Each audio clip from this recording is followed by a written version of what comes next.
അസിഡിറ്റിയും ഗ്യാസും ദഹന പ്രശ്നങ്ങളും കാരണം മരുന്ന് കുടിച്ച് മടുത്തവർക്ക് വളരെയധികം ഫലപ്രദമാകുന്ന ഒരു സൂപ്പർ ടെക്നിക്കാണ് മൈൻഡ്ഫുൾ ഈറ്റിംഗ്. ഇതിൻ്റെ 5 വഴികൾ നോക്കാം. ഒന്നാമത്തത് ഭക്ഷണം ചവച്ചരച്ച് കഴിക്കുന്നത്. സാവധാനത്തിൽ ചവക്കാതെ കഴിക്കുമ്പോൾ ഭക്ഷണത്തോടൊപ്പം എയറും വയറിലോട്ടേക്ക് കടക്കുന്നു. ഇത് ഗ്യാസും മറ്റ് അസ്വസ്ഥതകളും ഉണ്ടാക്കിയേക്കാം.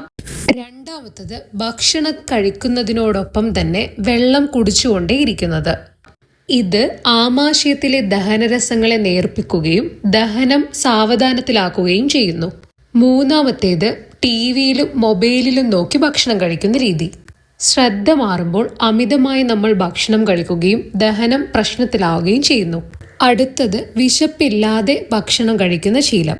വിശപ്പില്ലാതെ ഭക്ഷണം കഴിക്കുമ്പോൾ ആമാശയത്തിന് അത് ദഹിപ്പിച്ചെടുക്കാൻ ബുദ്ധിമുട്ടായിരിക്കും. ഇത് പുളിച്ചു തികട്ടലിന് കാരണമായേക്കാം. അവസാനമായി ഭക്ഷണത്തിന് തൊട്ടു മുൻപേയുള്ള ശ്വസന വ്യായാമം. 3-4 തവണ ദീർഘശ്വാസം എടുത്ത ശേഷം ഭക്ഷണം കഴിക്കാൻ ശ്രദ്ധിക്കുക.